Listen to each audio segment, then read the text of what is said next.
Denne e-mail kommer til at vise, hvordan man kan oprette en mappe. Mapper bruger vi til at gøre vores ting, vi gemmer, nemmere at finde igen. Computeren er sådan set ligeglad, hvad vi gør med vores filer, men for vores egen skyld, for at kunne finde dem nemt igen, er det en god idé at være grundig, når man organiserer sine mapper.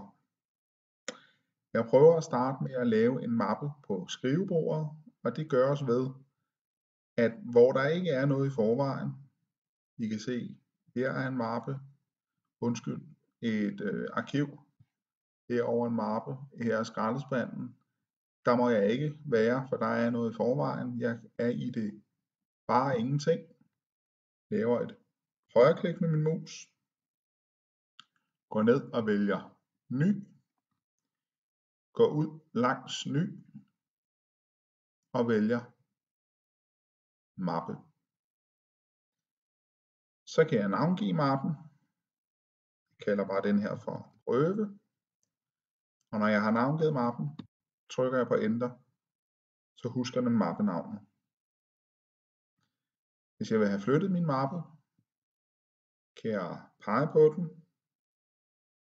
venstreklikke og holde venstre musetast nede, imens jeg flytter musen.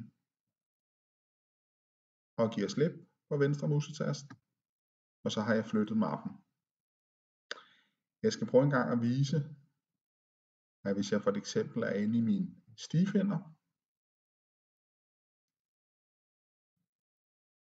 og jeg er inde ved mine billeder, så vil jeg prøve en gang at vise, at hvis jeg herinde vil oprette en mappe, fungerer det fuldstændig på samme måde som ude på skrivebordet.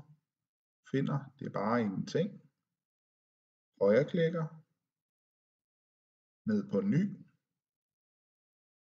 Hen og op på mappe.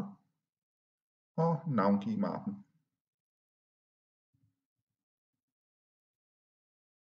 Og tryk på enter. Nu prøver jeg lige at komme noget i mappen. Sådan. Nu skulle mit billede af gravkonen meget gerne være inde i mappen øvelser.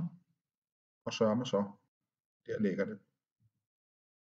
Jeg kan dobbeltklikke på det, så kan jeg se det i stort.